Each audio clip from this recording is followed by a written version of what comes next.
Hola, soy José María Ramón, soy profesor de la Universidad Nacional de la Patagonia en la materia Opinión Pública, también soy consultor y asesor y presidente de la Fundación para una Democracia Participativa con más de 30 años en Latinoamérica.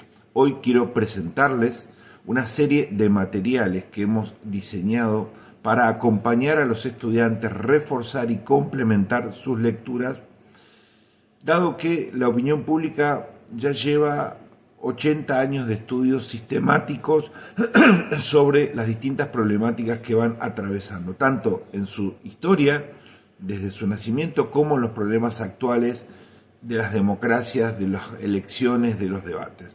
El material se acumula, los clásicos se acumulan y los estudiantes tienen un semestre para poder abordarlo. Eso hace imposible que puedan leer y abordar una serie de libros clásicos, tal vez más de 20 o 30 libros que son básicos, esenciales de autores claves.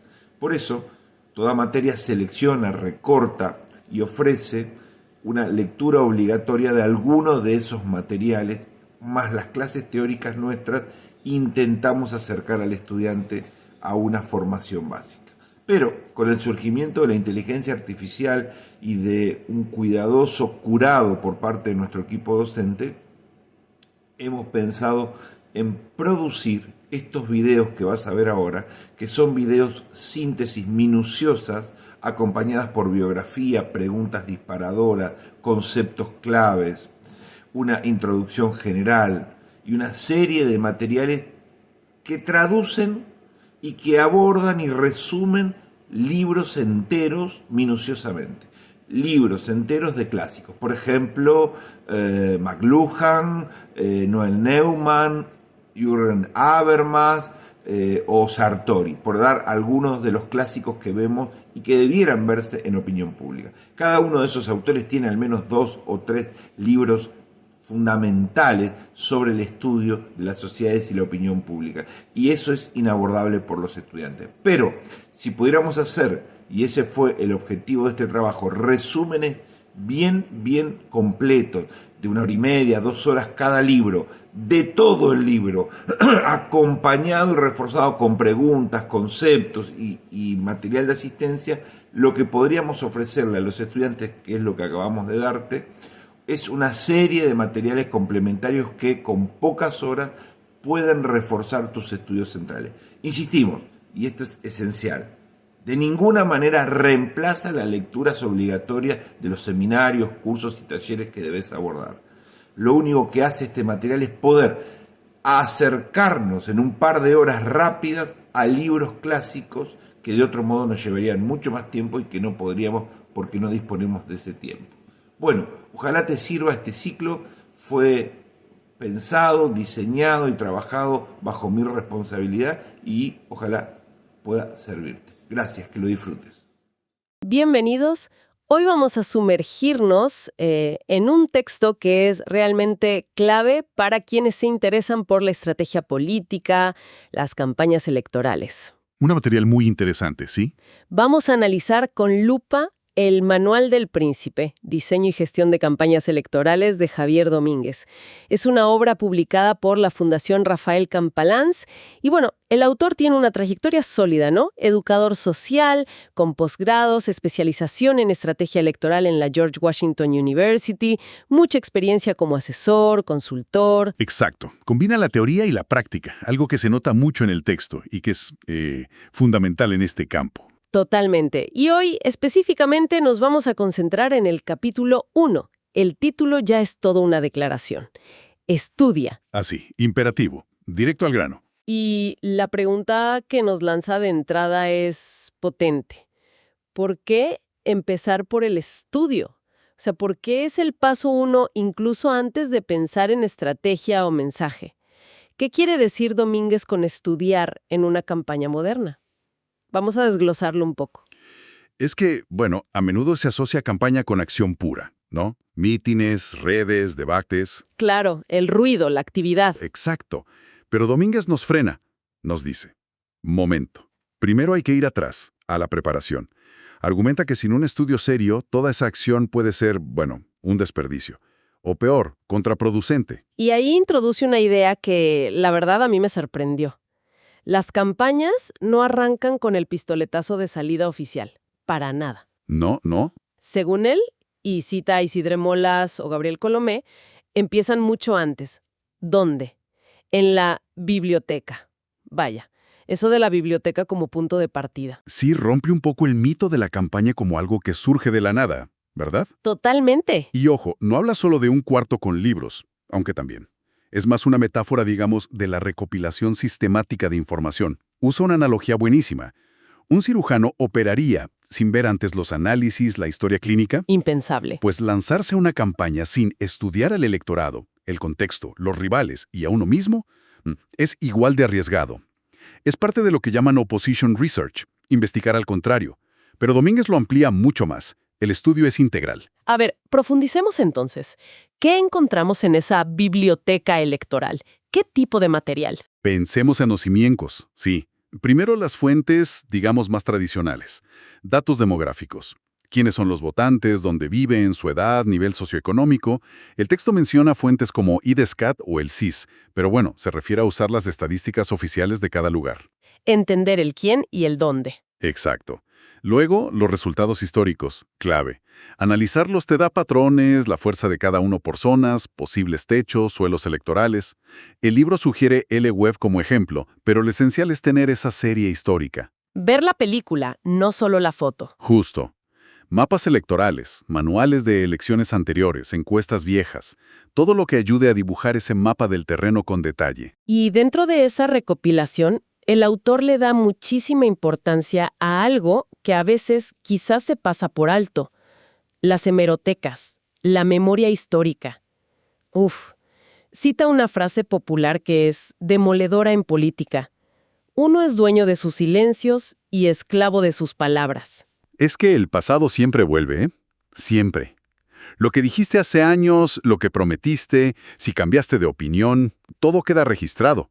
Y se usa. El manual recuerda ejemplos fuertes. Menciona cómo se usaron declaraciones antiguas de Felipe González sobre el empleo en los 90, o todo el lío del Prestige con Aznar y aquello de los... Claro.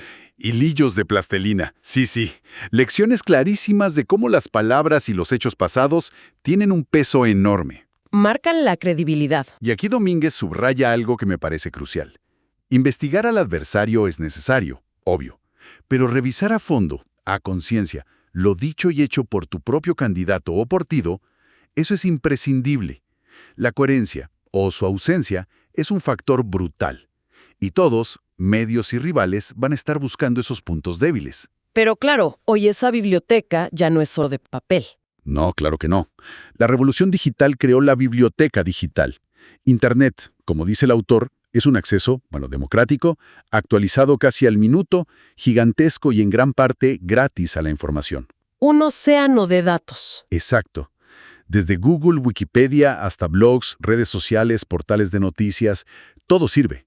El texto ponía el ejemplo del blog de Miguel Iceta en su momento, de cómo un político usaba la red para poner su propio contenido. Hoy eso se ha multiplicado por 1000. Saber navegar y analizar críticamente esa marea digital es una habilidad básica. Entendido el qué y el dónde de la biblioteca. Pero a ver, ¿cuándo se empieza a construir? ¿Cuándo arranca esta fase de estudio? El autor dice que depende de si estás en el gobierno o en la oposición. Es una diferencia importante, sí.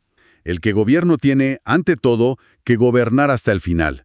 Ponerse en modo campaña demasiado pronto le puede costar caro en términos de imagen y gestión. Se ve feo, ¿no? Como que descuida lo suyo. Exacto. La oposición, en cambio, suele tener más libertad para empezar antes a marcar perfil, a poner temas en la agenda electoral. Pero más allá de esa diferencia, Domínguez advierte contra un enemigo común, la improvisación. Y la vacuna es planificar con tiempo. Ahora, la pregunta clave, ¿cuánto tiempo es con tiempo? Porque parece un equilibrio súper delicado. Finísimo. Es el timing, la clave del timing. Domínguez lo deja muy claro. Empezar demasiado pronto puede ser tan malo como empezar tarde. Si te lanzas antes de hora, corres el riesgo de quemar recursos. Dinero, gente, entusiasmo. Todo eso. Y, fundamental, puedes estar mostrando tus cartas, tu estrategia, a los rivales cuando todavía falta un mundo para la elección de verdad. Les das tiempo a reaccionar. Pero por otro lado, si te duermes, Empezar tarde, lo dice así de tajante el texto, es casi una garantía de derrota. Hay una cita en el capítulo que es brutal, hay que recordarla. Salir antes de hora te agota, salir tarde te derrota. Es así de simple y así de complejo. impactante. O sea que las campañas no son un sprint final. No, para nada. Son más una maratón. Y aquí Domínguez mete otro concepto central. Las campañas son procesos de resistencia. No ganas en un día, no explicas todo de golpe. Necesitas planificación a largo plazo. Dosificar la energía, aguantar los golpes, reaccionar. Y encontrar esa justa medida. Ese punto exacto de cuándo y cómo empezar es crucial. Y ojo, no hay una fórmula mágica, dice él. Depende de la situación, de la elección, del candidato. Vale. Entonces, antes de saltar a la estrategia, al mensaje, a las tácticas, la prioridad es acumular información de esa biblioteca y de otras fuentes. ¿Qué datos ve Domínguez como indispensables en esta fase previa? El texto lista varios puntos clave que deberían estar sobre la mesa sí o sí antes de decidir el rumbo. Datos comparados de participación, por ejemplo. No solo los históricos generales, sino, si se puede, informes de interventores de elecciones pasadas. La participación diferencial es oro. ¿Quién vota y quién no? ¿Y dónde? Exacto. Resultados previos súper detallados. ¿Dónde están tus votos? ¿Dónde los del rival? ¿Dónde hay potencial de crecer? La famosa base y el techo electoral. Declaraciones clave de los adversarios, bien documentadas. Resúmenes de prensa para entender el clima, los temas que están flotando. Básicamente, cualquier cosa que te dé inteligencia estratégica. Hay otra frase muy buena sobre esto. Perder tiempo en buscar información es ganar seguridad y acierto en un futuro. Lo ve como una inversión, no como una pérdida de tiempo. Queda clarísimo. La investigación es el cimiento. Ahora, el capítulo le dedica un buen espacio a una herramienta muy específica de estudio y siempre polémica, las encuestas. Y las introduce citando a Sun Tzu, nada menos. Sí, una cita de El arte de la guerra, que viene al pelo. Con muchos cálculos se puede ganar, con pocos no. Cuantas menos posibilidades de victoria tiene quien no hace ninguno. Las encuestas serían una herramienta para hacer esos cálculos, para intentar medir ese terreno tan complejo que es la opinión pública. Y para explicar para qué sirven, usa una analogía de Goethe que me pareció genial. Dice que las encuestas no solo dicen dónde estamos parados ahora mismo, Sino, y esto es lo importante, sino hacia dónde nos movemos. Indican dirección, tendencia. No son solo una foto fija. ese es un punto vital, sí. Una encuesta sola te da una instantánea. Pero su verdadero poder, como recalca Domínguez, está en la acumulación, en analizar series de encuestas a lo largo del tiempo. Ahí es donde ves las tendencias. Si subes, si bajas, si la valoración mejora o empeora, si un mensaje está calando o no. Funcionan como un barómetro. Te dicen para dónde sopla el viento social y con qué fuerza. Ahora, el texto distingue muy bien entre dos tipos principales de investigación de opinión. Entender esto parece fundamental para usarlas correctamente. Absolutamente clave diferenciarlos. Por un lado, la investigación cualitativa. La herramienta más famosa son los focus groups, los grupos de discusión. Su meta no es contar cuántos piensan algo, sino entender el por qué. La motivación detrás. Exacto. Explora motivaciones, percepciones, creencias, sentimientos, la subjetividad del votante. Son estudios más exploratorios, flexibles, donde pueden surgir temas inesperados. Suena súper útil para captar matices. ¿Y su limitación? La limitación principal es que sus resultados no se pueden extrapolar estadísticamente a toda la población. Son conversaciones con grupos pequeños, pero su valor es gigante para identificar percepciones que los números a veces no muestran. El libro da ejemplos claros. Un candidato se ve informal, pero el focus group revela que algunos lo ven pijo o distante. O alguien que se cree tranquilo y lo ven soso. Justo. Detectar esas disonancias vale oro para ajustar el mensaje, la comunicación emocional. Entendido. ¿Y el otro tipo? La investigación cuantitativa. Son las encuestas tipo sondeo que vemos en los medios. Estas sí buscan medir cuántos piensan o hacen algo. Son descriptivas, se enfocan en lo medible, lo cuantificable. Siguen un guión más rígido, un cuestionario estructurado, para sacar datos numéricos. Y estas sí permiten generalizar, ¿verdad? Normalmente sí, si están bien hechas, con muestras representativas. Sus resultados se proyectan a la población objetivo.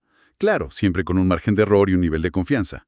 Son las que nos dan los porcentajes de intención de voto, valoración de líderes, opinión sobre temas. El panorama en números.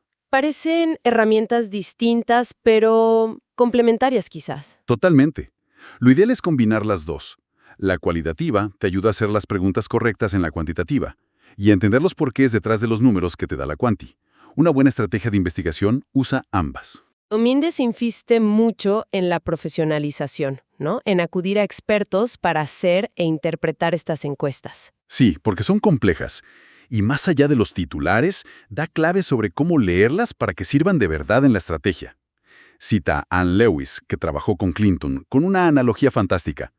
Las encuestas son mapas de carreteras. Ajá. No te dicen cuál tiene que ser tu destino final. Eso lo decide la campaña, el objetivo político. Pero sí te muestran las rutas posibles para llegar. ¿Cuáles son más rápidas? ¿Dónde hay peajes? ¿Dónde hay obras? El estratega es el que conduce y elige la ruta, pero usa el mapa como guía. Me encanta esa idea. Informan la decisión, no la toman por ti. Exacto. Y también recoge la visión de Gabriel Colome. Las encuestas son un instrumento científico útil para entender tendencias sociales, temas clave, ayudar a fijar la agenda. Pero Colome advierte algo crucial. Las encuestas no son un sustituto de la realidad. Son un modelo, una representación. No hay que confundirlas con la realidad misma. Y ahí entra el tema de la credibilidad, la famosa cocina de datos, la manipulación. El texto no le saca el cuerpo a eso. No, lo encara. Menciona el arte de la nouvelle cuisine de los datos, esa cocina. Incluso alude a la frase de Churchill sobre creerse solo las estadísticas que uno mismo ha manipulado. Pero la conclusión de Domínguez es interesante. Aunque haya intentos de manipulación, las encuestas bien hechas, metodológicamente rigurosas, no suelen mentir estructuralmente. El peligro real, muchas veces, está en cómo las leemos. ¿Te refieres al autoengaño? A ver lo que queremos ver. Principalmente a eso. Hay que aprender a leerlas con ojo crítico. Como decíamos, valorar la tendencia sobre la foto fija, comparar distintas fuentes, entender la metodología, el margen de error y, sobre todo, no caer en la trampa de buscar solo la confirmación de nuestras esperanzas o miedos. Hay una frase en el capítulo que es una cachetada de realidad. Que nos engañemos no significa precisamente que mientan. Uf, qué directo. Es que la tentación de retorcer los datos para que digan lo que queremos oír es enorme y muy peligrosa. Es un llamado fuerte a la honestidad intelectual. De hecho, cierra esa sección con un consejo muy práctico y hasta sorprendente sobre las encuestas que salen demasiado bien. Sí, un consejo casi contraintuitivo pero lleno de sabiduría política. Escóndalas. Esconderlas. ¿Por qué? Porque una encuesta súper favorable puede generar un exceso de confianza brutal. Puede relajar al equipo, desmovilizar a la gente que te apoya. Total, ya ganamos. Hacerles creer que está todo hecho. Y esa complacencia, advierte, puede ser mortal en una elección. Te duermes en los laureles y pierdes. Vaya lección. Hemos cubierto la biblioteca, el timing, las encuestas. Si juntamos todo, ¿cuál es la implicación práctica clave para quien diseña una campaña? El autor vuelve a la analogía con el marketing. Sí, la compara con lanzar un producto. Ninguna empresa seria saca algo nuevo sin estudiar a fondo el mercado, los votantes, el contexto, la competencia. Aunque vender ideas, un proyecto, un candidato, es más complejo que vender, no sé, un refresco, la lógica es la misma. Necesitas ese estudio previo del mercado antes de diseñar tu producto y tu estrategia de venta. Entonces, resumiendo, ¿para qué todo este esfuerzo inicial de estudio que propone Domínguez? ¿Cuál es el objetivo final? El propósito último, según el texto, es muy claro y muy pragmático. Centrar los esfuerzos de la campaña donde te den más rendimiento electoral, o sea, más votos, de la forma más eficiente. Toda esta fase de estudio, la biblioteca, internet, hemerotecas, encuestas, no es un gasto, es una inversión estratégica. Te ahorra tiempo, dinero, disgustos, sorpresas. Te permite tomar decisiones informadas en lugar de ir a tientas. Y vuelva a insistir en leer las encuestas con cautela, ¿no? Exactamente. Hay que recordar siempre. Muestran tendencias, posibles caminos, pero no son bolas de cristal. La única encuesta 100% válida es la del día D, la de las urnas. Recomienda combinar lo objetivo de los números, cuantitativo, con lo subjetivo de las percepciones, cualitativo, pero siempre con análisis crítico. Te dicen si vas bien, pero no si vas a llegar seguro. Y la advertencia final sobre cómo las leemos. Sí, la remata con otra frase memorable. No hay encuesta más engañosa que la leída por alguien que pretende ser engañado. Es un llamado a luchar contra la autosugestión, a no buscar en los datos solo lo que confirma nuestros deseos. Una lectura sesgada lleva a una planificación errónea, y de ahí al fracaso hay un paso. El capítulo termina con una frase que lo resume todo, ¿verdad? Quique, no lea, no sueñe y no pierda. Es un mandato. Rigor, análisis y estrategia basado en conocimiento. Nada de improvisar o soñar despierto. En resumen, el mensaje central de este capítulo 1, Estudia, de El Manual del Príncipe de Javier Domínguez es rotundo. La base de cualquier campaña electoral profesional, seria, que aspire a ganar, es un estudio previo, riguroso, exhaustivo. Es el cimiento. Sin eso, todo lo demás se puede venir abajo. Un punto de partida indispensable, ¿sí? Y fíjate que esta lectura nos deja, como siempre debería ser, con preguntas para seguir pensando, ¿no? Preguntas que surgen de las tensiones que el propio capítulo plantea. Se me ocurren algunas, por ejemplo. A ver. Primero, si aceptamos que lo cualitativo, el porqué profundo, y lo cuantitativo, la medición, son complementarios, ¿cómo resolvemos en la práctica cuando sus resultados parecen chocar? O sea, ¿qué pesa más al tomar una decisión estratégica? ¿La riqueza subjetiva de un focus group o la aparente objetividad de un porcentaje en una encuesta? ¿Cómo se pondera eso? Buena pregunta. ¿Otra? Segunda, este énfasis en el estudio previo, detallado, choca un poco con la velocidad de la política actual, ¿no? El ciclo de noticias 24/7, las redes sociales exigiendo respuestas ya. ¿Cómo equilibran los equipos esa necesidad de análisis profundo con la urgencia de ser ágiles y rápidos? ¿Siempre se sacrifica algo o hay un punto medio posible? Interesante tensión, sí. ¿Y una tercera? Y tercero, volviendo a la advertencia sobre el autoengaño, al leer datos, sobre todo encuestas. ¿Qué mecanismos concretos, qué disciplinas intelectuales se pueden poner en marcha dentro de un equipo para fomentar una lectura más crítica, más objetiva? ¿Cómo se blinda el análisis contra los propios sesgos del equipo, contra el wishful thinking? Excelentes preguntas. Dan para mucho debate y reflexión sobre cómo se hace esto en la vida real. Esta inversión en el primer capítulo de Xavier Domínguez, Estudia, es solo el inicio del camino que nos propone el Manual del Príncipe. Quedan muchos temas clave por delante que el libro desarrolla. La organización, el mensaje. Invitamos a quienes nos escuchan a seguir explorando con nosotros esta obra fundamental.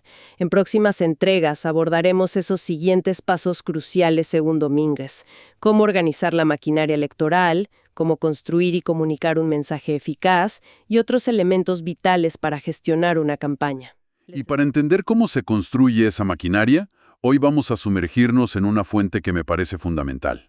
Ajá, nos enfocaremos en el capítulo 2, titulado Elocuentemente Organiza, del libro El Manual del Príncipe, Diseño y Gestión de Campañas Electorales, escrito por Xavier Domínguez. Un título muy directo. Sí. Nuestra misión será desglosar los elementos clave que el autor considera indispensables para armar una campaña de manera efectiva. Pensemos en esto casi como una clase magistral sobre la ejecución de la estrategia política. Me gusta esa idea. Donde veremos que la organización no es un detalle menor, sino el andamiaje vital para aspirar al éxito. Una elección muy pertinente, la verdad. Domínguez se mete de lleno precisamente en esa trastienda, en los engranajes que mueven todo el aparato electoral. Algo que no siempre es visible para el público, pero que es, crucial para entender cómo funcionan realmente. Comencemos entonces a desempacar este capítulo. Arranca con una idea central: la estrategia como la piedra angular de todo. Cito directamente del texto: no hay campaña sin estrategia, no hay estrategia sin estudio. Totalmente. Ese es el punto de partida. Parece marcar el inicio ineludible. Y el autor es muy claro al establecer una distinción que es fundamental. Diferenciar estrategia de táctica. A ver, cuéntanos. La estrategia es el momento del pensar, del diseño global. Responde al qué, dónde, cómo y con quién se quiere lograr algo. Es el mapa, digamos, general. El plan maestro. Eso. La táctica, por otro lado, es el hacer. Es la ejecución concreta de esa estrategia, las acciones específicas que se implementan en el terreno para alcanzar los objetivos marcados. Entiendo. Y resulta fascinante cómo el lenguaje de las campañas políticas bebe constantemente de la terminología militar, ¿no? Sí, totalmente. Palabras como campaña, estrategia, táctica, comité, incluso el famoso war room. O la sala de guerra, sí. Es una analogía recurrente y muy potente. Domínguez la recoge y la explora. Menciona incluso esa famosa cita atribuida a Churchill sobre la peligrosidad comparada entre la guerra y la política. Que la política es más peligrosa, decía. Algo así. Bueno, de hecho, basándose en conceptos desarrollados por Christopher Arthurton, el autor extrae 7 puntos clave derivados de la doctrina militar que ayudan a definir y entender la estrategia en el contexto político. 7 puntos. A ver, repasémoslos, porque parecen ofrecer un marco muy estructurado.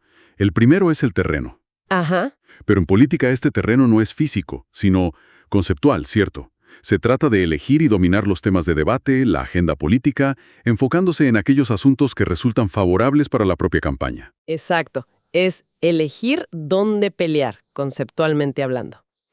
El segundo punto es la planificación. Esto parece obvio, pero implica organización detallada, Previsión de escenarios, contar con un plan estratégico explícito, definir objetivos claros y las tácticas para alcanzarlos. Vamos, que sin esto es como navegar sin brújula en medio de una tormenta. Totalmente. El tercero es la unidad de mando. Es fundamental saber quién toma las decisiones, quién dirige y coordina el conjunto. El texto identifica al comité electoral como esa instancia central. Claro, la falta de una estructura de mando clara es una receta para el caos y la deficiencia. Absolutamente. Y el cuarto principio es la concentración de fuerza. No se trata de disparar en todas direcciones, sino de enfocar los recursos y esfuerzos, tiempo, dinero, mensaje, en el target principal. En el público objetivo clave. Eso es, o en aquellos aspectos que maximicen el beneficio propio o desgasten estratégicamente al adversario. La dispersión es uno de los grandes enemigos de la efectividad en campaña. Entendido.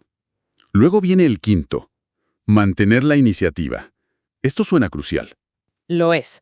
Se trata de ser proactivo, de marcar el ritmo de la campaña, de no limitarse a responder a los ataques o movimientos del rival.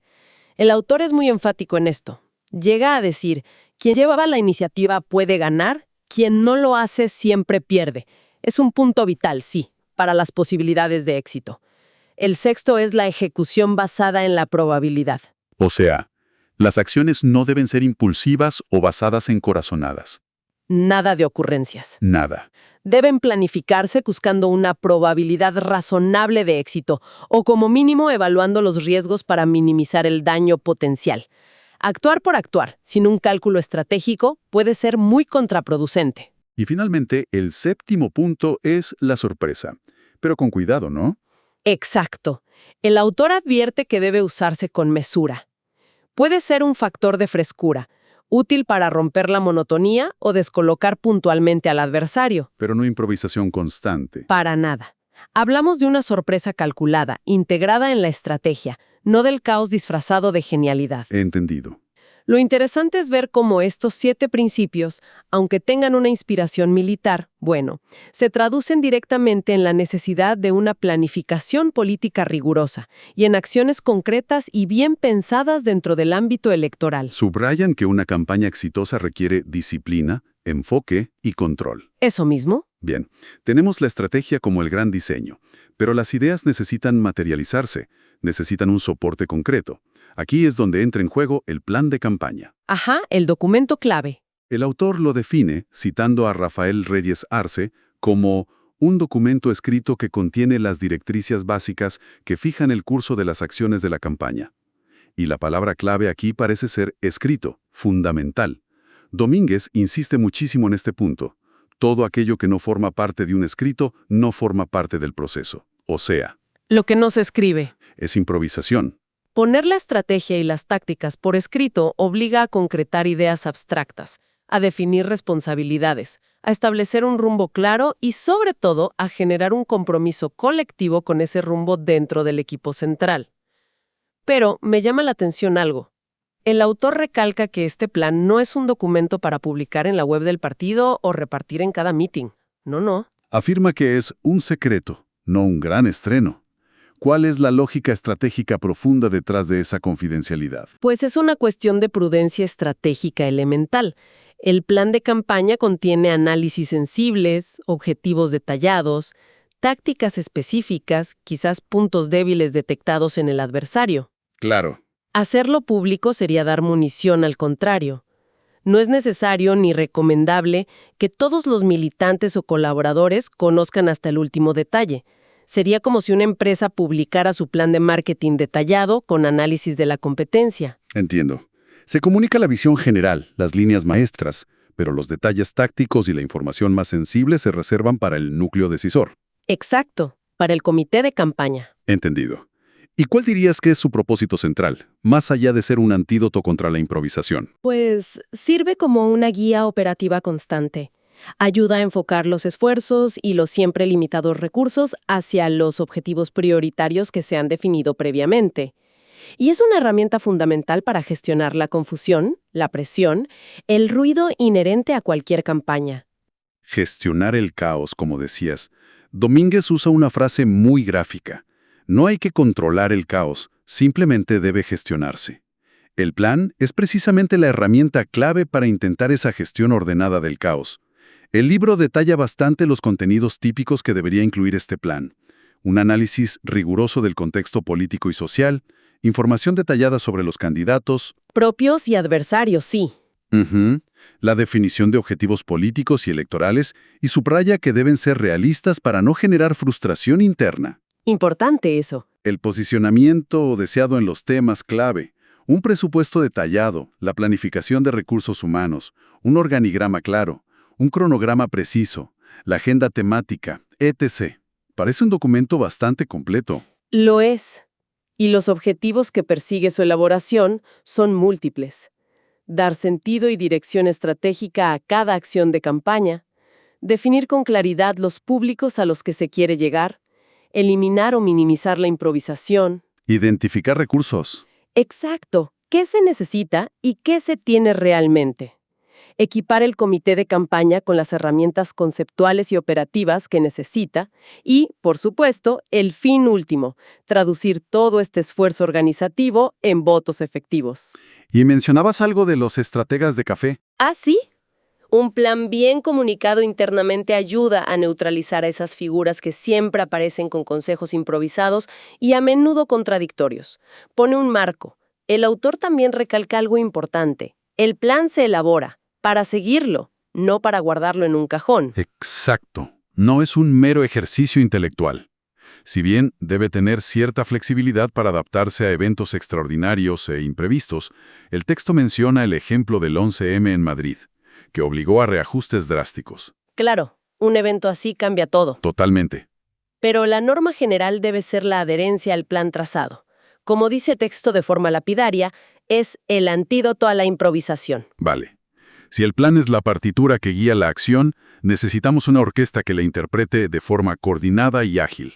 Hablemos entonces del comité de campaña. El centro neurálgico. El autor lo presenta como el órgano ejecutivo, el cerebro operativo diseñado para la toma de decisiones rápidas, y menciona términos como War Room o incluso CAT, las siglas del Clinton Action Team. Efectivamente. Los objetivos de este comité son la organización eficiente, la eficacia en la ejecución y, de manera crucial, la rapidez de acción y reacción. El Rapid Response. Esa idea que caracterizó a las campañas de Bill Clinton buscaba precisamente eso. Tener la capacidad de responder y marcar la pauta informativa con agilidad, casi desbordando la capacidad de reacción del adversario. Como señala Philippe J. Mark, citado en el texto, para lograr esto se necesita una estructura y un equipo ad hoc, diseñado específicamente para la campaña. ¿Eso es? A menudo, en la práctica, puede surgir una tensión entre este comité temporal de campaña y la estructura directiva permanente del partido político. ¿Cómo sugiere el autor manejar esta potencial fricción? Propone una solución pragmática basada en la delimitación clara de funciones. La campaña para el comité, el partido para la ejecutiva. Separar las aguas. Exacto. El comité se dedica exclusivamente a la gestión electoral, con una temporalidad definida. Se activa meses antes de la elección y se disuelve días después. Mientras que la dirección orgánica del partido continúa con sus tareas institucionales y políticas habituales. Separar ámbitos para evitar interferencias. ¿Y cómo debería funcionar este comité en el día a día según el libro? Pues la clave es la coordinación constante y la agilidad. Debe reunirse de forma permanente, idealmente a la misma hora y en el mismo lugar para crear hábito y eficiencia. ¿Con orden del día? Siempre con un orden del día claro y enfocado en las tareas estrictamente electorales. No es un foro de debate ideológico, sino un centro de operaciones. El texto también establece requisitos muy claros para los miembros del comité, y sobre todo para su director o directora. Sí, el liderazgo es clave. Debe ser nombrado públicamente, contar con la legitimidad que le otorga el candidato o candidata, y se exige disciplina, organización, método y constancia. Y algo que me parece fundamental, recalca que no debe ser un espacio para repartir cuotas de poder interno del partido. Absolutamente no. Sino un equipo de profesionales con mentalidad ganadora. Totalmente de acuerdo. La profesionalización es clave.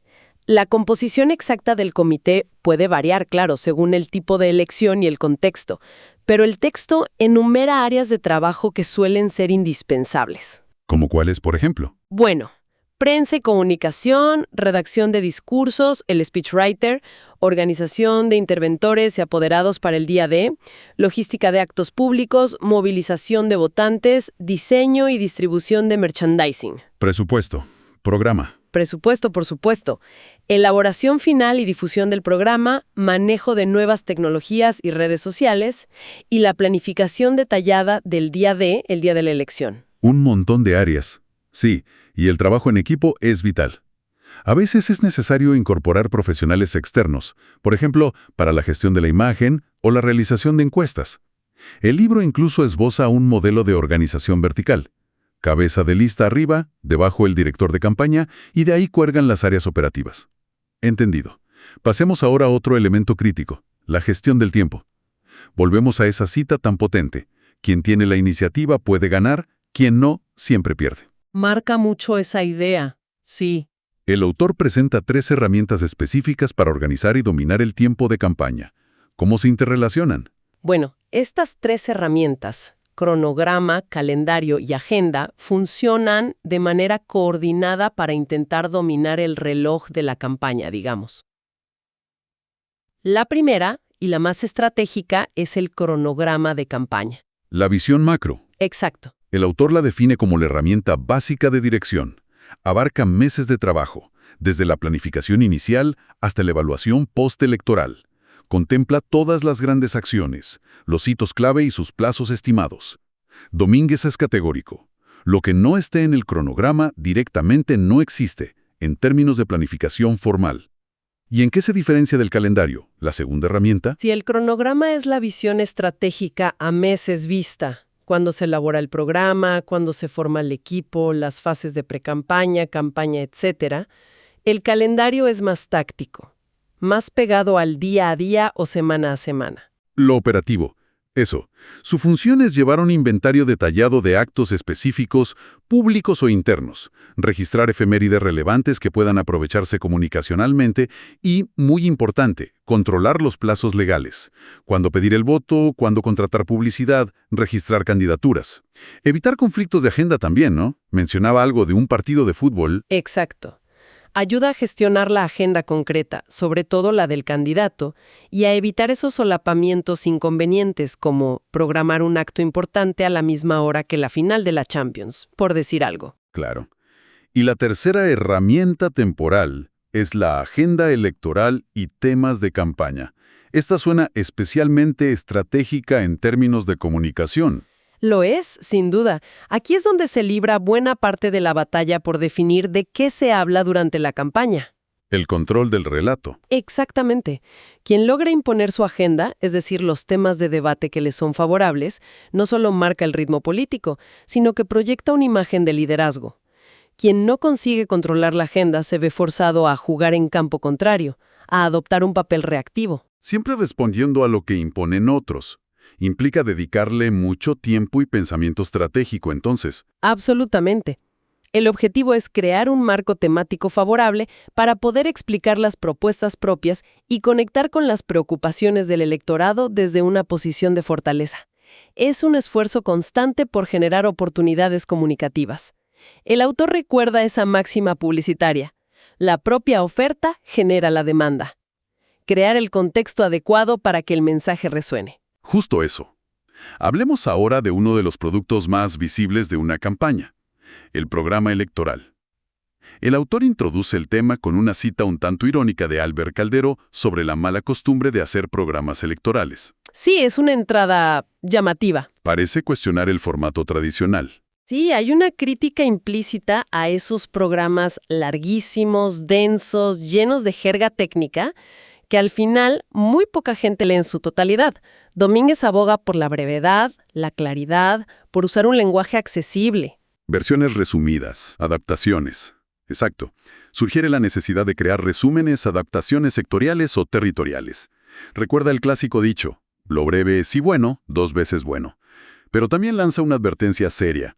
Uno es dueño de sus escritos y esclavo de sus programas electorales. Lo que prometes por escrito te ata. Te ata. Y puede ser usado en tu contra si no lo cumples. Incluso propone un cambio de nombre, sugiriendo llamarlo programa de gobierno en lugar de programa electoral. ¿Por qué? Busca otorgarle mayor credibilidad y seriedad. Existe un escepticismo ciudadano bastante extendido hacia las promesas electorales, que a menudo se perciben como, bueno, un catálogo de deseos que luego se incumplen. El papel lo aguanta todo. Exacto. Llamarlo programa de gobierno intenta proyectar una imagen de mayor realismo y compromiso con la gestión futura.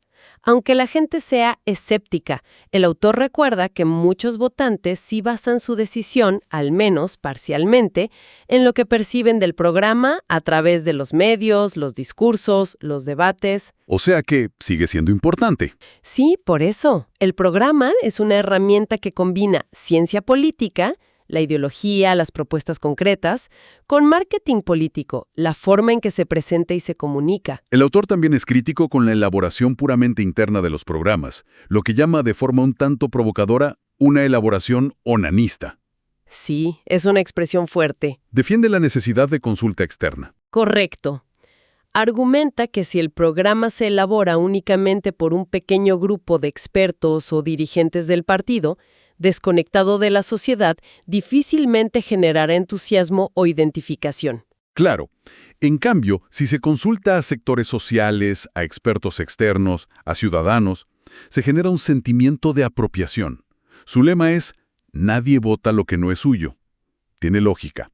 El objetivo final del programa, más allá de detallar propuestas, es ampliar la base electoral, motivar a los propios, atraer a los indecisos. Y quizás desmovilizar a algunos votantes del adversario mostrando que sus preocupaciones no son atendidas por él. ¿Y qué dice sobre el proceso de creación y el contenido?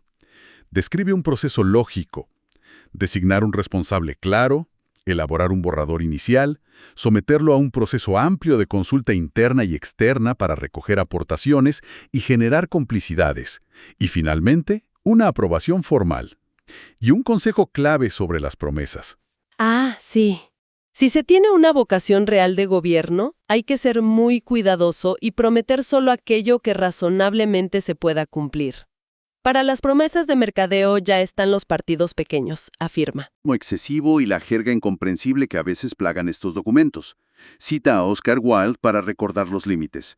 Podemos prometer lo imposible, pero no lo improbable. Reitera que el programa es una herramienta para demostrar, para convencer, y debe basarse en estudio previo. Y un punto final que me parece muy interesante en la era visual: usar imágenes. Fundamental hoy en día. Una imagen vale más que 1000 palabras, y puede valer más de 1000 votos. Sugiere usar fotografías para comunicar emociones, cercanía, realidades. De una forma mucho más directa que el texto. Sí. Es un aspecto crucial en la comunicación política contemporánea, sin duda. Otro componente ineludible de la organización de una campaña es el financiamiento. El capítulo dedica un apartado al fundraising. La búsqueda de fondos. Señala algo evidente. Las campañas cuestan dinero, y a menudo mucho. Cartelería, producción de vídeos, actos públicos, desplazamientos, personal, merchandising. Así es. Y menciona que, al menos en el contexto español que analiza principalmente, la tradición de recaudación a través de pequeñas donaciones individuales o grandes eventos de fundraising no está tan desarrollada como, por ejemplo, en Estados Unidos. Es diferente la cultura de donación política. Sí. Según Domínguez, las técnicas para recaudar fondos se reducen esencialmente a saber cómo pedir, a quién pedir y por qué pedir. Destaca además un efecto multiplicador importante. Quien dona dinero no solo aporta un recurso económico, Sino que se convierte en un embajador. Exacto. Comunica públicamente su apoyo, se vuelve una suerte de promotor de la campaña. El texto hace una analogía que puede resultar llamativa, al mencionar la habilidad recaudatoria de ciertos grupos religiosos, citando específicamente a los católicos, como un ejemplo de organización y aplicación de técnicas efectivas. Sí es importante contextualizar bien esa referencia. El propio texto lo hace de forma implícita. No se trata de una valoración religiosa ni de una comparación de fines. Es una observación técnica. Exactamente. Es una observación puramente técnica sobre la eficacia de ciertos métodos de organización y movilización para la recaudación de fondos que estos grupos han perfeccionado. Utiliza incluso la cita bíblica de Mateo, pidan y se les dará, no como un argumento de fe. Sino como ilustración del principio de pedir. Justo eso, como una ilustración del principio básico y universal de que para obtener algo, generalmente primero hay que pedirlo de forma clara y organizada. Es un análisis de técnica de recaudación nada más. Queda claro el matiz. Para ir cerrando el capítulo, el autor presenta un esquema visual del ritmo de campaña. Estudio, objetivo, plan, ejecución, evaluación. Y remata con una cita de Edward Kennedy que resume bien el espíritu del capítulo. Muy buena cita. En política, como en las matemáticas, lo que no es exacto está mal. Esa cita es muy potente y encapsula perfectamente la tesis central de este capítulo. Organiza. La organización de la campaña, el comité, el cronograma, el calendario, la agenda, el programa, los fondos, debe aspirar a ser lo más exacta, metódica y disciplinada posible. Para que la estrategia funcione. Para que tenga verdaderas opciones de implementarse con éxito. Hay que huir del más o menos de la improvisación como sistema. Reconoce que lograr esa exactitud es difícil en el fragor de una campaña, pero insiste en que es absolutamente necesario para no sucumbir al caos y, bueno, probablemente a la derrota. Exactamente.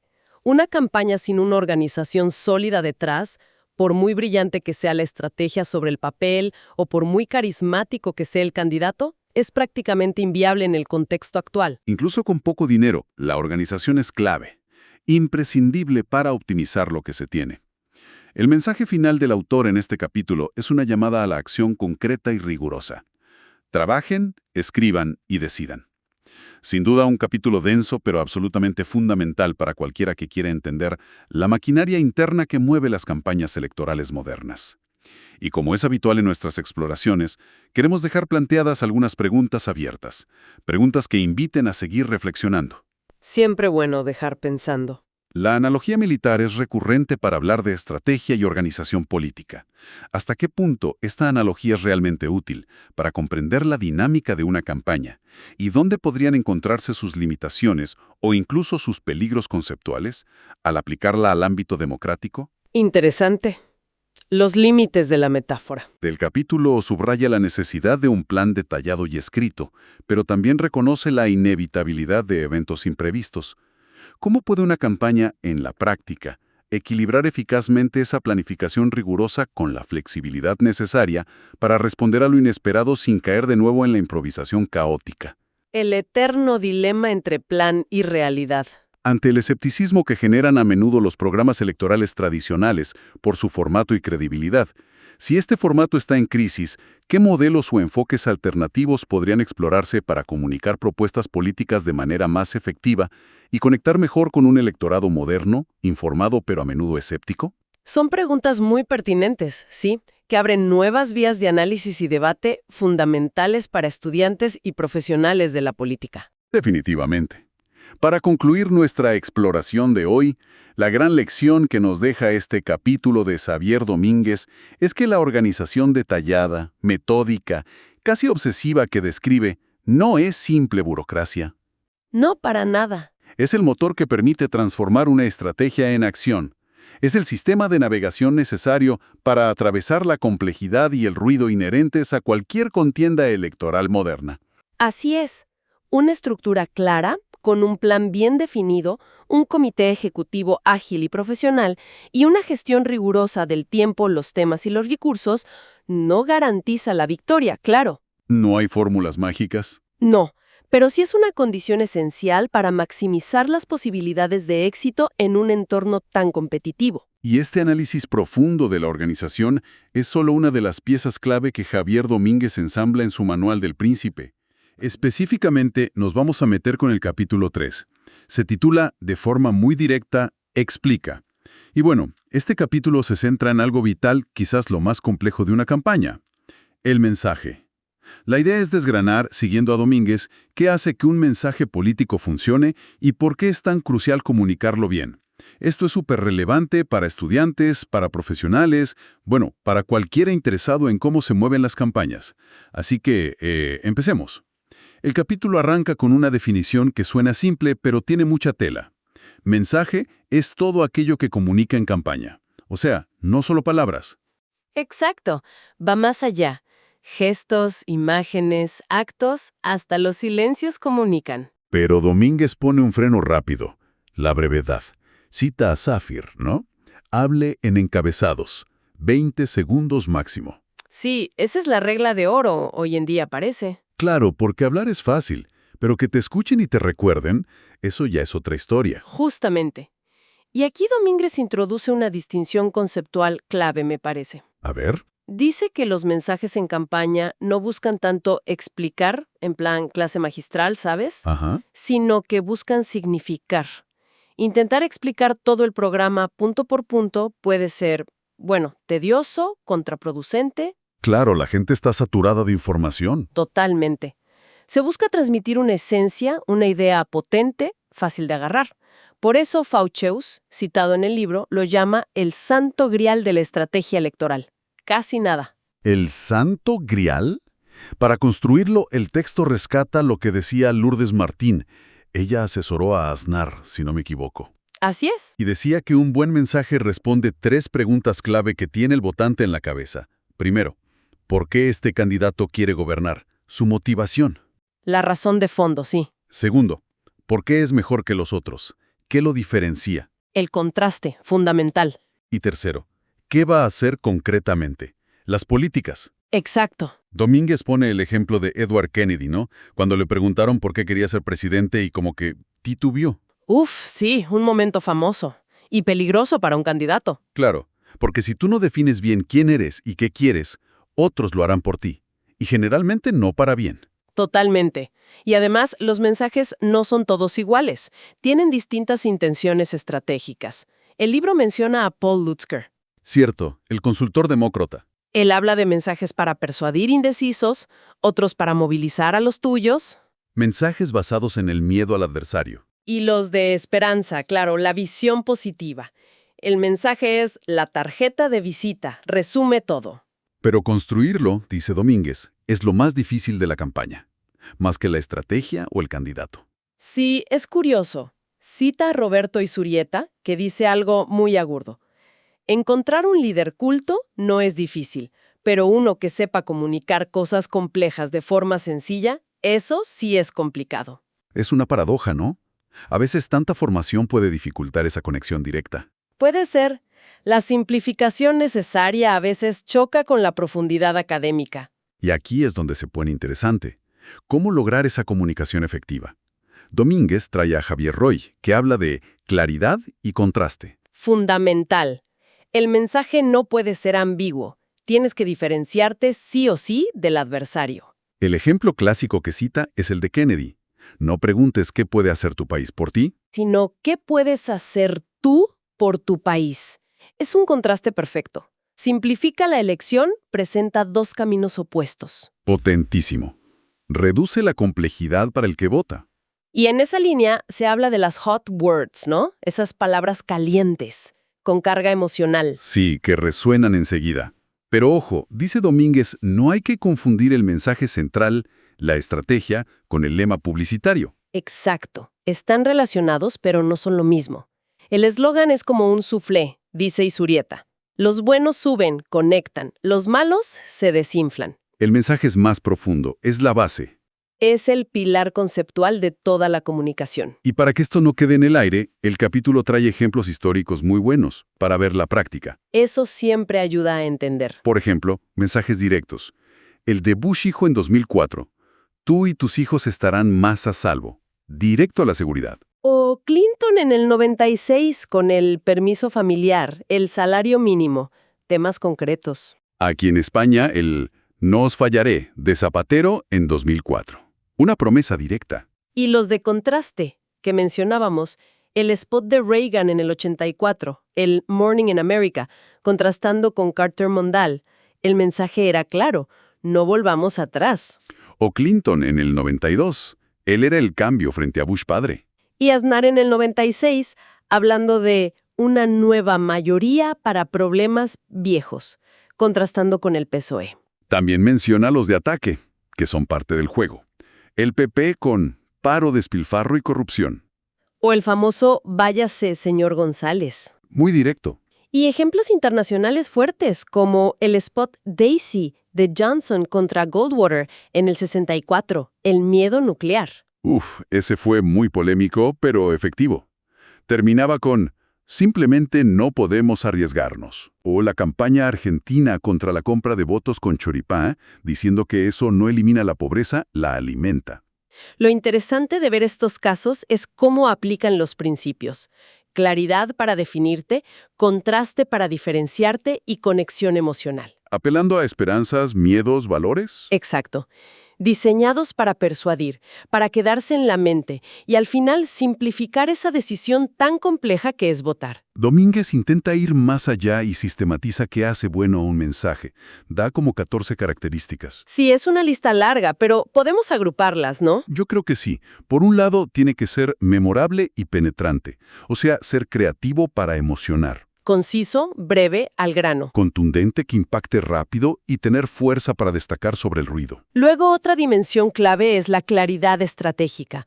Definir una posición clara. Ofrecer una visión de futuro. Y crucial, ser contrastado. Marcar la diferencia con el otro. Y finalmente, la coherencia y conexión. Tiene que ser convincente, creíble. Conectar con la gente, con su lenguaje, sus preocupaciones. Y ser constante. Repetirlo y repetirlo por todos lados. Esa constancia es fundamental para que el mensaje realmente penetre. Es una lista exigente, la verdad. Y para ayudar a organizar y probar todo esto, presenta la Message Box. Ah, sí, la caja de mensajes de Paul Tully, una herramienta súper utilizada. ¿Cómo funciona exactamente? Es una matriz simple, 2x2. Imagina un cuadrado dividido en 4. Arriba a la izquierda, casilla A. ¿Qué decimos nosotros de nosotros? Nuestras fortalezas, visión.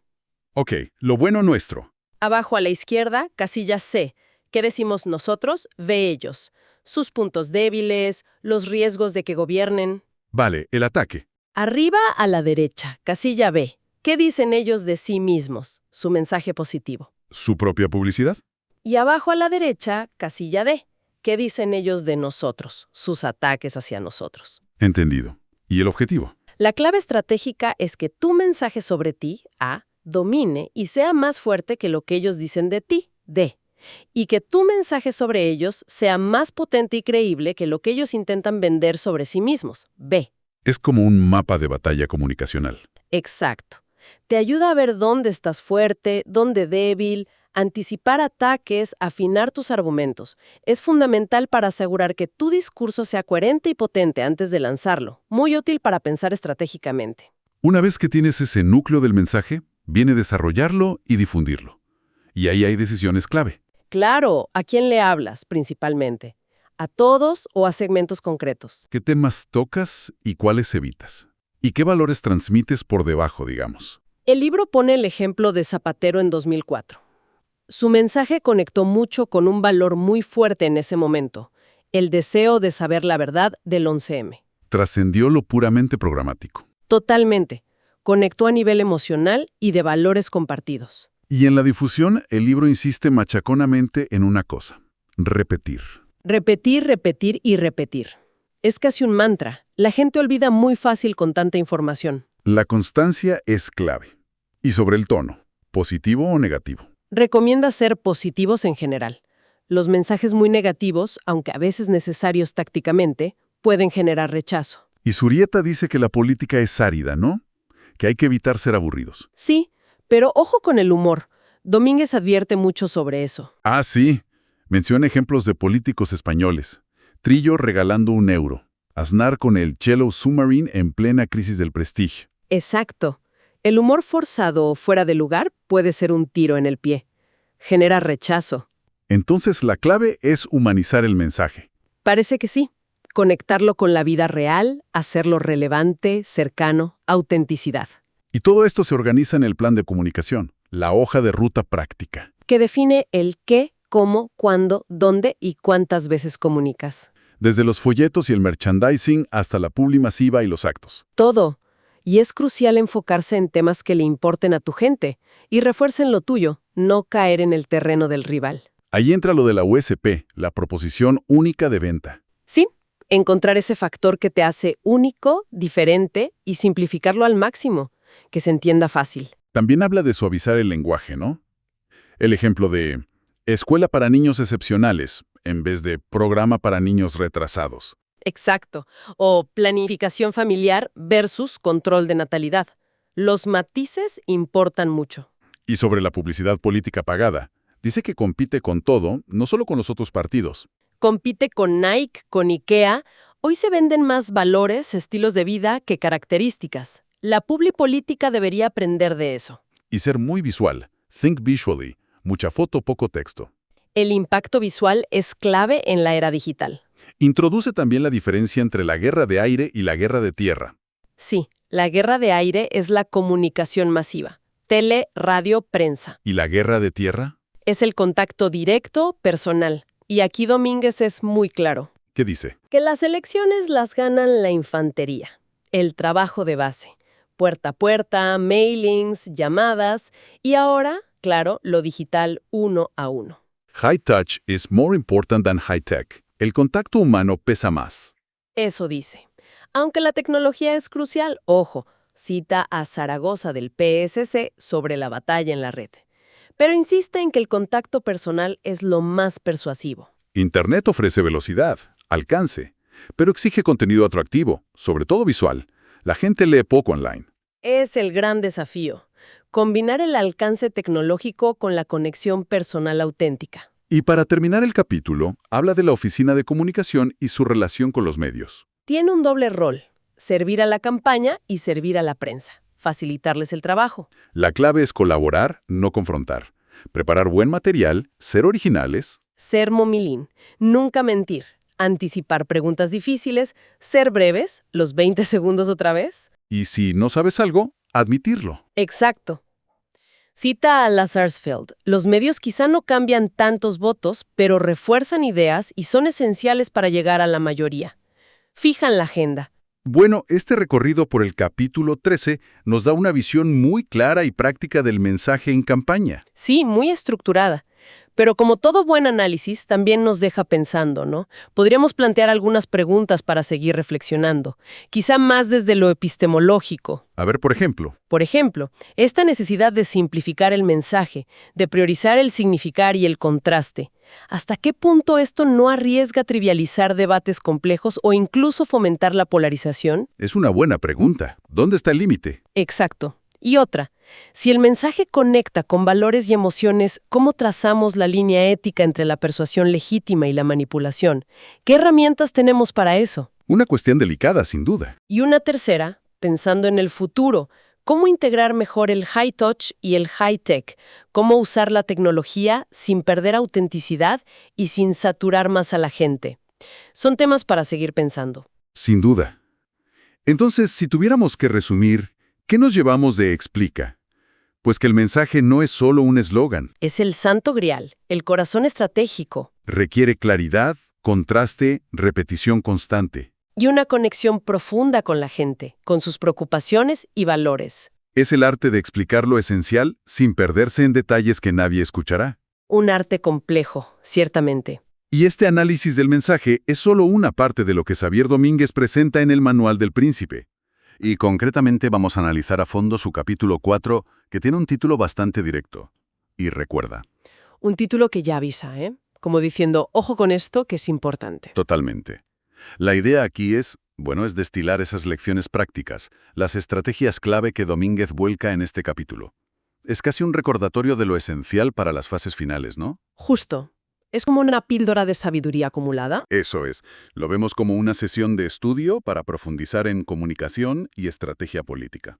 Vamos a desgranar qué nos dice Domínguez basado en la experiencia, mucha de ella, como él mismo sugiere, aprendida a base de errores. Efectivamente. La idea central del capítulo es esa. La experiencia es un grado. Pero si no la tienes, Domínguez intenta darte aquí las claves aprendidas, a veces a la fuerza, para que no tropieces en las mismas piedras. Se centra en cosas que parecen pequeñas, pero que, pueden ser decisivas. Vale, pues empecemos por uno de los pilares que menciona casi al principio, la segmentación del voto. Insiste en que es un imperativo, o sea, no se puede hablar a todo el mundo igual. No, claro. Sería un error y además poco eficiente. Propone una primera forma de segmentar muy operativa, basada en cómo se relaciona el votante con tu partido, digamos. Ajá. Lo que llama a él voto propio, los tuyos, los incondicionales. Ahí el objetivo es claro, reforzarlo. Hay que mimarlos, mantenerlos enchufados, asegurarse de que vayan a votar sí o sí. Son tu base. La roca sobre la que construir. Exacto. Luego, los abstencionistas propios. Gente que podría votarte, que ideológicamente está cerca, pero a veces se quedan en casa. ¿Por qué? ¿Desmotivación, quizá? Puede ser desmotivación o a veces es un voto de castigo sutil, ¿sabes? Algo no les ha gustado. Con ellos el objetivo es movilizarlo. Hay que darles una razón potente para que ese día se levanten y vayan al colegio electoral. Entendido. Tercer grupo. Los indecisos, el grupo clave, el que suele decidir elecciones apretadas. No es gente muy ideologizada en ese momento, ¿eh? Buscan más bien, razones prácticas, el candidato, una propuesta concreta que les toque la fibra. ¿Y ahí el objetivo es? Persuadirlo, claramente. Domínguez calcula que no son más de un 10%. Pero, ¿qué 10%? Ahí es donde el marketing electoral echa el resto. Ya veo. ¿Y el último? Los votos contrarios. Los que sabes que nunca te van a votar. Aquí la estrategia es, doble. O intentas desmovilizarlo, es decir, que no vayan a votar a tu rival directo. Cosa difícil, imagino. Sí, bastante. O, siendo más realista, simplemente asumes que no vas a gastar ni un euro ni un minuto de tu tiempo en ellos. No malgastar recursos. Esta primera segmentación ya da mucho juego, ¿eh? Pero creo que Domínguez dice que hay que afinar más todavía. Sí, claro. Menciona cruzar esto con geografía, ¿no? Urbano, rural. La edad, los jóvenes, los que votan por primera vez. Profesión, jubilados. Y ojo, destaca mucho el género. Cita lo de Bill Clinton y las mami soccer, las madres futbolistas, ¿no? Y suelta una frase que... tela. Quien no gana en las mujeres, acaba no ganando las elecciones. Esa frase es muy potente, sí. Refleja una realidad cada vez más evidente en muchas democracias. Y de hecho el manual propone otras formas de segmentar. Hay una tabla interesante que cruza coherencia del voto con probabilidad. Habla de voto duro, blando... Eso es. Duro, blando, posible, difícil, imposible. No vamos a entrar en cada uno, pero la idea de fondo es la misma. No basta con saber quiénes son demográficamente. Hay que entender cómo votan, qué les mueve, qué probabilidad hay de atraerlos o movilizarlos. Al final la clave es identificar bien a cada grupo, para no dar palos de ciego. Exacto. Esa es la conclusión de Domínguez. Hay segmentos para todos los gustos. Lo importante es saber quién es quién en tu electorado potencial. El insight real es entender la motivación y el potencial de cada grupo. Vale, pasamos de la segmentación, que es más analítica, a algo más etéreo pero igual de importante, la psicología del voto. Domínguez es muy claro. La gente vota por sentimientos. Totalmente. Deseos, miedos, esperanzas, incluso rencores. Esto obliga a que la comunicación sea... emocional. Sí o sí. No basta con el programa, por muy bueno que sea. Domínguez habla de la ideología de ¿qué hay de lo mío? ¿Qué quiere decir con eso? Pues que cada vez más la gente se mueve por sus necesidades concretas, sus preocupaciones del día a día, las pequeñas cosas, más que por grandes relatos ideológicos abstractos. Ya. Dele a la gente un sueño para que puedan dormir todas las noches. Bonita, ¿eh? Sí, muy sugerente. Pero quizá la más importante es la otra. Debemos preguntar por qué no duerme la gente. O sea, identificar esas ansiedades, esas preocupaciones reales. Ahí está la clave para conectar emocionalmente. Y dentro de esa lógica, el texto describe motivaciones específicas. El voto de castigo, por ejemplo, votar contra el gobierno más que a favor de la oposición. ¿Un clásico? O el voto útil, que este tiene miga. Votar un partido que no es tu primera opción, pero crees que es el único que puede ganar o impedir que gane otro. Es un voto muy estratégico por parte del elector. Sí. Y cita lemas que apelaban a eso, ¿no? Como con la nueva mayoría del PP en 96 o el si tú quieres derrotaremos al PP del PSOE y SC en 2004. Muy directos. Exacto. Y además de estas motivaciones, menciona dos efectos psicológicos que seguro que suenan. El efecto bandwagon, el del carro ganador. Subirse al carro, vamos. Eso. La gente tiende a apoyar al que percibe que va a ganar para no quedarse aislado o sentir que ha perdido. Y el contrario, el efecto underdog. El del que va perdiendo o es atacado. Justo. A veces, un candidato que es percibido como víctima de ataques injustos genera simpatía y la gente le vota como protección o para castigar al que ataca. Conocer estos efectos ayuda a leer la campaña. Entendido. O sea que la dimensión emocional y psicológica es tan crítica como tener un buen programa o una buena estrategia de segmentación. Vale, cambiamos ahora un poco el tercio. Hablemos de la maquinaria, de la ejecución. El capítulo dedica un buen espacio a figuras que a veces pasan desapercibidas. Los interventores y apoderados. Sí, y hace bien porque son cruciales. Más allá de que estén ahí por ley, ¿cuál es su importancia estratégica real? Es enorme. Domínguez insiste mucho en esto. Son tus ojos y oídos en cada mesa, en cada colegio electoral el día D. Su trabajo va mucho más allá de mirar. Por ejemplo, Por un lado, son garantes de la limpieza del proceso. Vigilan que todo se haga según la ley, la LOREG en España, la ley electoral. Se aseguran de que el recuento sea correcto, defienden los intereses legales de tu candidatura, que cada voto válido se cuente bien. vale, la parte legal. ¿Y la estratégica? Pues que su actuación puede decantar la balanza en resultados ajustados. El manual lo dice claro. Un voto no defendido puede costar una alcaldía, una presidencia. Ostras, Claro. Detectar una irregularidad, pelear un voto que es dudoso pero te puede favorecer, e impugnar uno del contrario que no es válido, eso puede ser la diferencia entre ganar o perder por un puñado de votos. entiendo. Entonces, ¿no vale cualquiera? Para nada. Por eso Domínguez recalca.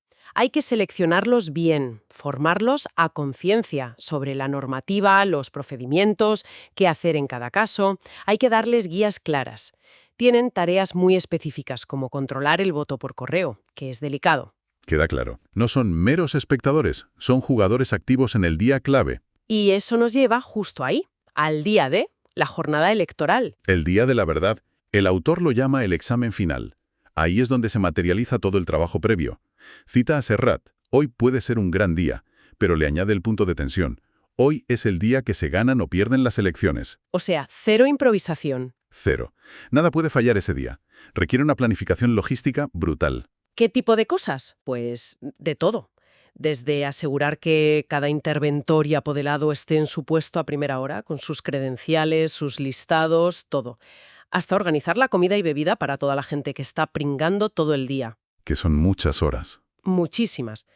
Prever transporte para votantes con movilidad reducida, tener un equipo de abogados de guardia por si surge algún problema legal y, por supuesto, la agenda del candidato, cuándo y dónde vota, qué imagen da, qué colegios visita para animar al personal, las declaraciones que hace, todo medido. Y dentro de ese día hay una operación específica que Domínguez destaca mucho, el Get Out the Vote, GOV, lo de sacar el voto. ¿Qué es eso exactamente? Es, digamos, el último empujón de la movilización. Es perseguir el voto hasta el último momento, ¿Cómo? usando los listados de simpatizantes que tiene el partido y, muy importante, la información que van pasando los interventores desde las mesas. Ellos van marcando quién de los nuestros ya ha votado. Ah, claro. Con esa información identificas a tus simpatizantes que, a media tarde, por ejemplo, todavía no han ido a votar. Y se les llama. ¿Se les llama por teléfono? Normalmente sí, para recordarles que el colegio cierra pronto, que su voto es importante, animarles a ir. Es una operación de precisión. Suena intenso y un poco invasivo. Bueno, depende mucho de cómo se haya trabajado antes. Domínguez lo dice, esto funciona mucho mejor si a esos votantes se les ha mimado antes. Mimado. Sí, si has mantenido contacto, si les has preguntado qué les preocupa, si les has felicitado el cumpleaños. Si la llamada del día D no es el primer contacto en frío, sino la culminación de una relación, es mucho más efectiva. Entiendo. O sea que el GoTD depende del trabajo previo. Totalmente. Una mala organización del día D, o un GoTV mal hecho, puede ser un desastre. El autor usa una imagen muy gráfica. Si quieres sacar miel, no le des puntapiés a la colmena. Es un día de nervios a flor de piel. Hay que cuidar a la gente, los detalles. Y cuando cierran las urnas, no acaba la cosa. Recuento, sondeos a pie de urna, preparar el discurso de victoria o derrota, gestionar la noche electoral. La noche electoral. Eso daría para otro capítulo entero. Y pensar ya en el D+1, el día después. Analizar resultados, ver si hay pactos posibles y, como dice el autor, casi empezar a pensar en la siguiente campaña. Increíble, pero cierto. Para intentar resumir toda esta sabiduría práctica, el capítulo termina con 2 listas: los 12 mandamientos de la campaña y las 12 reglas principales. No los vamos a leer todos, claro, pero son como una checklist final, ¿no? Sí, una especie de resumen ejecutivo con los puntos clave a no olvidar. Si tuvieras que quedarte con la esencia de esas reglas, ¿cuál sería? La idea central que transmiten. A ver, yo creo que hay 2 ideas que sobrevuelan todo el capítulo y esas listas. La primera, no hay campaña sin estrategia y no hay estrategia sin estudio previo. O sea, la planificación y el análisis son la base de todo. La intuición ayuda, pero sobre una base sólida. Vale, estrategia basada en estudio. ¿Y la segunda? El día D se ganan y se pueden perder las elecciones. Por muy buena que sea tu estrategia, si fallas en la ejecución final, en la movilización, en la organización de ese día, todo se puede ir al traste. La ejecución es crítica. Muy claro. Estrategia y ejecución. Pues mira, para seguir dándole vueltas a todo esto, sobre todo pensando en un público universitario que busca una mirada más crítica, hemos preparado un par de preguntas un poco más epistemológicas, digamos. Perfecto. A ver, la primera. El capítulo insiste mucho en segmentar, en etiquetar a los votantes, para poder dirigirse a ellos. Pero, sabiendo lo complejas que son las motivaciones humanas, ¿no corremos el riesgo con estas técnicas de simplificar demasiado? ¿De reducir a la gente a una casilla? ¿Dónde está el equilibrio entre que sea útil tácticamente y respetar la complejidad individual y social? Buena pregunta, sí. Da que pensar sobre los límites de estas herramientas. La segunda. Se habla mucho de comunicación emocional, de responder al ¿qué hay de lo mío? Éticamente, ¿cómo se equilibra esto, que puede ser muy efectivo, con la necesidad democrática de debatir proyectos a largo plazo, ideas complejas que quizás no dan una satisfacción inmediata o van más allá del interés personal? ¿Puede lo micro tapar lo macro? Otro dilema interesante, el cortoplacismo versus la visión de futuro en la comunicación política. Y la tercera. Las tácticas del día D y del go-to-be que describe Domínguez son muy analógicas, ¿no? Presencia física, llamadas de teléfono. Hoy, con las herramientas digitales, las redes sociales, el Big Data, ¿cómo cambia esto? ¿Qué nuevos desafíos y qué nuevas oportunidades hay para movilizar y controlar el voto? ¿Se complementan? ¿Se sustituyen? Desde luego, el panorama digital ha cambiado mucho las reglas del juego en este aspecto. Ahí quedan esas preguntas para que cada cual reflexione. Resumiendo mucho lo de hoy, este capítulo 4 de El Manual del Príncipe nos deja claro que hay que segmentar con cabeza, conectar con la emoción, planificar el día D al milímetro y valorar a toda la gente que hace posible la campaña. Así es. Nos recuerda que, aunque la política tiene mucho de pasión, de arte, las campañas hoy exigen muchísimo rigor estratégico, mucha planificación y una gestión casi empresarial, diría yo. La experiencia, propia o aprendida de otras como Domínguez, es vital. Esperamos que este análisis detallado del capítulo 4, y recuerda, haya sido útil y estimulante. Seguro que sí. Y bueno, este capítulo es solo una parte. La obra completa de Xavier Domínguez sobre diseño y gestión de campañas es mucho más amplia. Hoy vamos a sumergirnos en las reflexiones finales de un texto clave para entender las campañas políticas, el Manual del Príncipe, Diseño y Gestión de Campañas Electorales. Nos vamos a centrar en el último capítulo, el 15, que tiene un título muy sugerente: Reflexiones finales, a la campaña poesía, al gobierno prosa. Exacto. Y es bueno aclarar desde ya que no es un simple resumen, ¿eh? Domínguez usa este espacio para una reflexión más personal, casi filosófica, después de haber desgranado todas las herramientas técnicas en el libro. Sí, de hecho, arranca con una anécdota curiosa. Cuenta que le mostró un borrador a Gabriel Colome y este le dijo que era un bonito esbozo. Imagínate, una forma elegante de decir que le faltaba, ¿no? Tal cual. Y eso, dice Domínguez, lo impulsó a darle más profundidad. Ya nos da una pista el tono, ¿eh? Reflexivo, incluso un poco irónico. Totalmente. Y bueno, nuestra idea hoy, pensando sobre todo en quienes estudian estos temas en la universidad, es desmenuzar esa metáfora central, la de la poesía versus la prosa. Vamos a ver por qué insiste tanto en poner el foco en la gente y no en los adversarios, y repasar esos consejos y advertencias que da desde su experiencia. Es un cierre que invita a pensar, ¿eh? Perfecto. Pues entremos de lleno a esa idea. A la campaña poesía, al gobierno prosa. ¿Qué significa exactamente? ¿Es solo una cuestión de lenguaje? No, va mucho más allá del lenguaje. Es una diferencia de fondo, de sustancia. La poesía es el momento de la campaña, de la seducción, ¿sabes? De las grandes promesas, la emoción a flor de piel. Él habla de pasión, amor y desenfreno. Es inspirar, movilizar. El momento de enamorar al electorado, digamos. Justo. Pero, y aquí está el quid de la cuestión.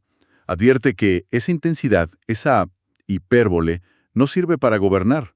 No se puede mantener. Claro, una vez que ganas, la cosa cambia. Radicalmente. Gestionar la victoria es la prosa. Gobernar exige, pues, pragmatismo, gestión del día a día, negociar, sacar leyes adelante. Hay que bajar el tono, enfocarse en lo concreto, en administrar la realidad, que suele ser bastante terca. Intentar gobernar con la retórica de campaña es un error. Entiendo. Pero él sí dice que se puede hacer campaña desde el gobierno, aunque no electoral. ¿Cómo funciona esa distinción? Esa es una diferencia clave. Hacer campaña desde el gobierno es comunicar lo que haces, ¿no? Explicar tus políticas, construir legitimidad con hechos, es constante. La campaña electoral es otra cosa. Es una fase concreta, con reglas, con un tiempo limitado, y el objetivo es uno solo: ganar la elección. Es una batalla específica por el poder. O sea, la clave es cómo manejas la transición si ganas. Totalmente. Insiste mucho en planificar bien ese aterrizaje en el gobierno. Pensar en los primeros 100 días. ¿Qué acciones políticas, qué leyes, qué gestos simbólicos vas a hacer? Pone el ejemplo de la llegada de Zapatero al gobierno español en 2004, cómo sus primeras medidas buscaron marcar un antes y un después muy claro. Bien, pasemos a otro punto fuerte. El foco de la campaña. Domínguez machaca con que el centro no son los adversarios, sino la gente. Parece obvio, ¿no? Parece obvio, pero se ve que en la práctica no lo es tanto. Él nota que las campañas se enredan mucho en el ataque, en la pelea chica, y se olvidan de a quién le están hablando. Y para reforzarlo se va hasta Cicerón, fíjate. ¿Recuerda los 3 motores del voto según Cicerón? Los beneficios que esperas, la simpatía por el candidato y las expectativas que te genera. Volver a lo básico de por qué vota la gente. Exactamente, la estrategia tiene que conectar con eso. Y aquí hace una advertencia interesante. Cuidado con vender superhombres. Dice que la gente, en general, busca candidatos que perciba como normales, cercanos, creíbles, que entiendan sus problemas. Y el choque entre esa imagen idealizada y la realidad después es un problema. Gravísimo. Para Domínguez, esa desconexión es una causa principal del distanciamiento de la gente con la política, incluso más que la abstención. Genera cinismo. Hace una comparación muy aguda. Las religiones prometen para después de la muerte, sin rendición de cuentas aquí. Los políticos sí tienen que rendir cuentas. Y si la poesía no se traduce en prosa tangible, la confianza se rompe. Muy claro. Y volviendo a lo práctico, a los consejos para los equipos. ¿Qué otras claves da? Da varias muy directas. Primero, objetivo realista. Basta de obsesionarse con el 100%. Dice con ironía, con la mitad más uno nos sobran. O sea, enfócate. Concentrar esfuerzos. Eso es. Segundo, el rol del adversario. No hay que ignorarlos. Son necesarios para el contraste. Hay que construirlos estratégicamente, como el modelo a vencer. Son parte del relato.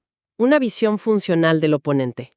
¿Algo más? ¿Sí? Tercero, la financiación. Tema ineludible. Cada vez se necesita más dinero y hay que profesionalizar la recaudación. Habla del fundraising. Menciona como ejemplo pionero en España las campañas de Pascual Maragall en Cataluña, que buscaron microdonaciones. ¿Y sobre el tono? Ya intuía algo. Sí, y es tajante. Rechaza las campañas negativas. Las desaconseja fuerte. Dice que suelen desmovilizar y al final no benefician a nadie. Pide evitar exabruptos, descalificaciones extremas. Pone como mal ejemplo esa frase de Felipe González en el 96 sobre Aznar y Anguita. La misma mierda. Dice que eso no ayuda tampoco. Clarísimo. Queda claro, sí. Vayamos a los medios y al mensaje, un tema central hoy en día. ¿Qué destaca Domínguez? Aquí es muy directo y toca un nervio importante. Dice que las campañas ocurren sobre todo en los medios, principalmente la televisión. Bueno, hoy añadiríamos lo digital, claro. Y lanza una frase que se cita mucho. La gente mira la televisión, no solo la oye. El énfasis en lo visual, entonces. Total. Lo que importa es la imagen. Cómo se ve el candidato, su lenguaje corporal, su presencia. A veces más que lo que dice. Recuerda el impacto de los debates Nixon-Kennedy. Nixon se veía incómodo, sudoroso. Kennedy, fresco. Para muchos, eso pesó más que los argumentos. Es el poder de la imagen. Y ya que mencionas a Kennedy, Domínguez usa esa frase tan dura. El éxito tiene muchos padres, pero el fracaso es huérfano.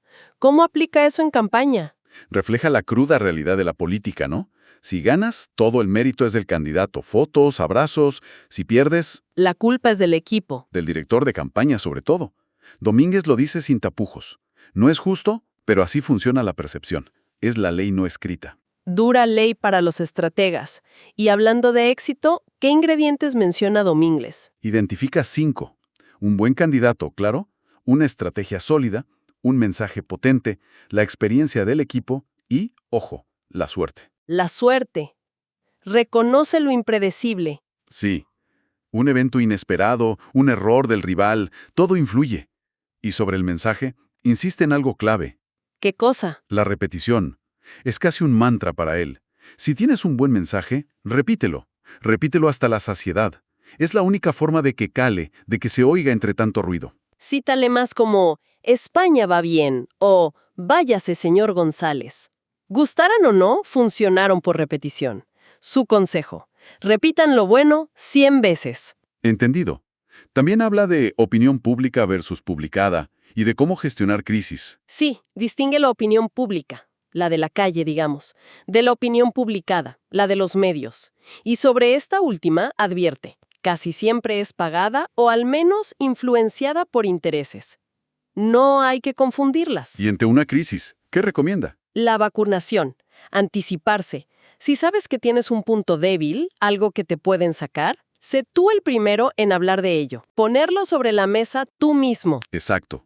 Explicarlo, darle tu marco antes de que lo usen en tu contra. Dice que los Clinton eran maestros en esto. Control de daños preventivo. Interesante táctica. Y ya para ir cerrando estas reflexiones, él mismo, como consultor, habla de los límites del marketing político. Sí, y es una reflexión honesta. Reconoce que el marketing ayuda, optimiza, mejora la comunicación, pero no hace milagros. No inventa candidatos, no arregla propuestas malas de raíz, no garantiza ganar. La política es más compleja. Y cierra con 2 citas muy gráficas. Muy gráficas. Una de Walt Disney sobre el desafío. Es ciertamente divertido tratar de lograr lo imposible. El espíritu del consultor. Y la última, de Groucho Marx, que es genial y un poco cínica. Estos son mis principios. Si no le gustan, tengo otros. Refleja esa flexibilidad necesaria, ¿no? Pues sí, en resumen, yo creo que la gran idea que nos deja Domínguez es esa. Campaña y gobierno son mundos distintos. La poesía de la campaña tiene que dar paso a la prosa de la gestión. Y la clave es saber hacer esa transición, siempre con la gente en mente y entendiendo cómo funcionan los medios, la financiación, el juego completo. Los conceptos que vimos son cruciales, ¿eh? Poesía prosa, foco en Cicerón, el adversario, fundraising, mirar versus oír la TV, la repetición, la vacunación. Herramientas para analizar. Totalmente. Y como la idea es estimular el pensamiento crítico, sobre todo en un entorno universitario, queremos dejar unas preguntas abiertas para seguir pensando sobre esto. Primera, si la poesía de campaña es casi necesaria para ganar, pero choca con la prosa del gobierno, ¿dónde está el límite ético? ¿Cuánta distancia entre promesa y realidad es sana para la democracia? Buena pregunta. Segunda, si, como dice Domínguez, miramos más que oímos los medios, ¿cómo afecta eso al debate? ¿Privilegia la imagen sobre las ideas? ¿Nos lleva a una política más superficial? Tema complejo. Y tercera, con esa diferencia entre opinión pública y publicada, y ahora con redes, fake news, etc., ¿cómo fortalecemos una opinión pública informada y autónoma frente a tanta manipulación posible? Preguntas fundamentales, la verdad. Dan para mucho debate.